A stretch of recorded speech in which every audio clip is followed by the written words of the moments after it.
ዮኒ ማኛና ጃኒ በድጋሚ ስህተት ሰሩ። ጆን ዳንኤል ትክክል ነው እያልን አይደለም። ሰሞኑን ይህ የዋዝ ብላይ ድራማ አይሉት ፊልም ተሰርተናል። ሕግ ባለበት ሀገር ክህደትና አይኔን ግንባር ያድርገው ውሸት ያየንበት ቀናት ነው። የመንግስት አጀንዳ ካልሆነ በግልጽ መንግስት ጣልቃ ሊገባበት ይገባል። የተቀነባበረ ውሸትና ድራማ ህዝቡ ላይ እየተሰራ ነው። እኔ ራሴ ግራ እየተጋባው ነው። ዮኒ ማኛ የገባበት ነገር ሁሉ ከጥቅም ጋር የተያያዘ ነው። ጆገር ቤት ላይ ከአንዴም ሁለቴ እዛው ተገለባብጦ የጆን ዳንኤል ደጋፊ ሆኖ ነበር የወጣው። እሷን ሲነቅፍ የጆን ዳንኤልን ማስረጃ ትክክል ነው እያለ ሰውየው በአንድ ሌሊት እንደ ማያ ተቀይሯል። ጃኒ ዮኒ ማኛን ደካማ ጎን የምታውቅ ጥቅመኛ መሆኑን የተረዳችው ጆን ዳንኤልን ዘብጥያ ሊያወርዱት በግልጽ አውርተው ጨርሰው በላይፍ እውነት ጆን ዳንኤል ከመስታሰሩ በፊት መቀሌ ኤርፖርት ላይ ዮኒን ማኛን ላይ ባስገብቶት እንዲመክረው ሲያወራው መብት ነው እንዳትወርድ እያለ ሲያበረታታው እሳት ውስጥ ሲከተው ሁላችንም ታዝበን ዝም ብለን ልጁን አዘግቶ ከቶት አሁንም ያናፋል። ዮኒ ማኛ አስተዋይ ቢሆን ኖሮ ጆን ዳንኤልን አረጋግቶ ውረድ ችግር የለውም ለአንድ ቀን ብሎ ማረጋጋት ቢችል እዚህ ሰዓት ውስጥም አይገባም ነበር። የገፋፋ ሰዓት ውስጥም ከቶት ይቅርታ ብሎ መጠየቅ ሲገባው ጆን ዳንኤልን እስር ቤት ገብቶ እሱ ላይፍ ከፍቶ አጀንዳ ይዞ ሲረግጠው ነበር የዋለው። የእውነት ሰውየው ጤነኛ አይመስለኝም።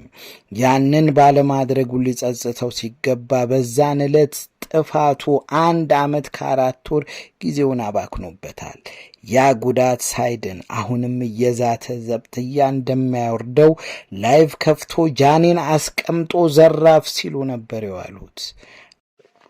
ጃኒና ጆን ዳንኤል ታርቀናል ብለው ሁለቱም ቪዲዮ ሰርተው ለህዝቡ ካሳወቁ በኋላ ጃኒ በነገረኝነቷ የምትታወቅ ቃሏን አጥፋ ሸርተቴ ተጫውታ ከዮኒ ማኛ ጋር ተማክራ ጆን ዳንኤል ያወራው ሁሉ ውሸት ነው፣ አንድም እውነት የለውም ብላ ተቃውማለች ካለማስረጃ።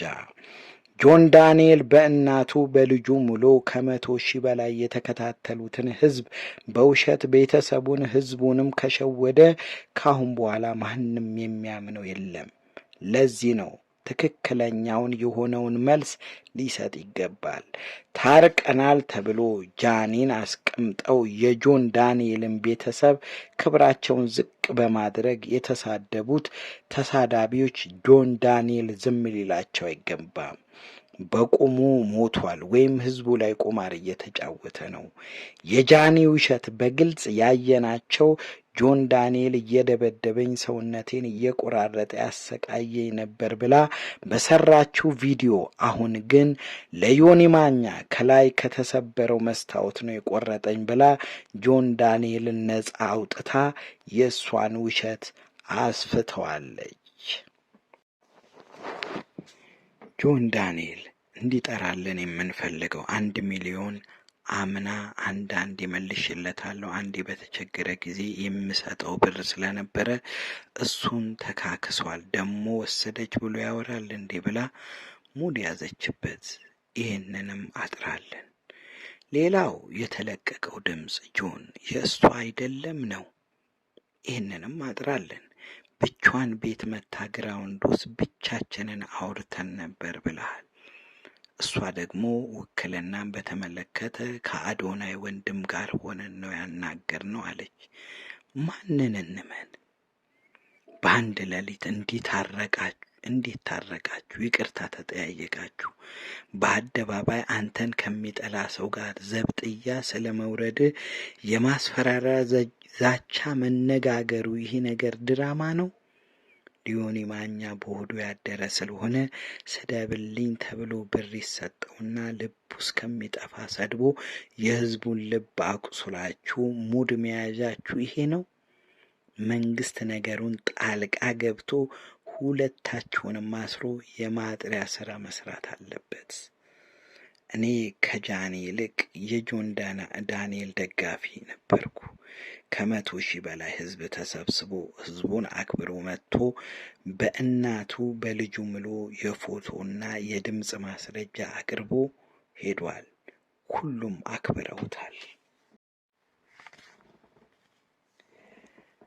ጃኒ ግን አለች የጆከር ቤት ሰዎች ሳይድ የያዙ ስለነበሩ አካውንት ቢዘጋ በሌላ መምጣት ይችል ነበር፣ ግን ነገሩ ስላላማረኝ መግባት አልፈለኩም። ሁሉም ከተረጋጋው በኋላ ተረጋግቼ አስረዳቸዋለሁ ባልኩት መሰረት አሁንም ተረጋግጄ እየመለስኩ ነው ብላ ህዝቡን ንቃ ዮኒ ማኛው ጋር ተጣቅባ ተለጠፈች። ዮኒ ማኛ ራሱ ይጠይቃል፣ ራሱ ይመልሳል፣ ራሱ ያብራራል። እሷን ለምትናገራቸው ነገሮች ማስረጃ እንኳን አይጠይቃትም። ጆከር ግን ጆን ዳንኤልን በማስረጃ ሲያፋጥጠው አስጨንቆ ሲያስምለው ሁሉ ሰምተናል።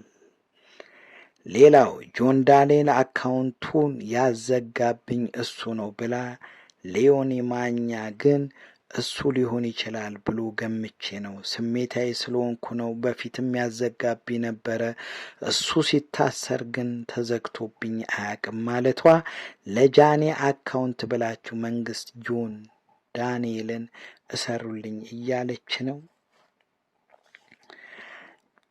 ዮኒ ማኛ ለአዶናይ ምክር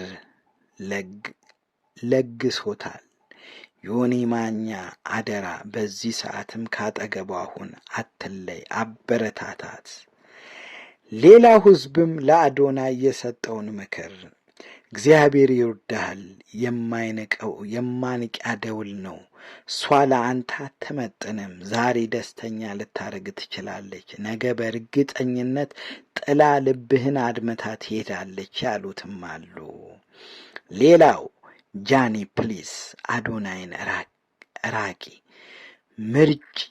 ምርጥዬ ኢትዮጵያዊ ነው፣ እንፈልገዋለን፣ እንድታበላሽብን አንፈልግም የሚል መልእክት ነበር።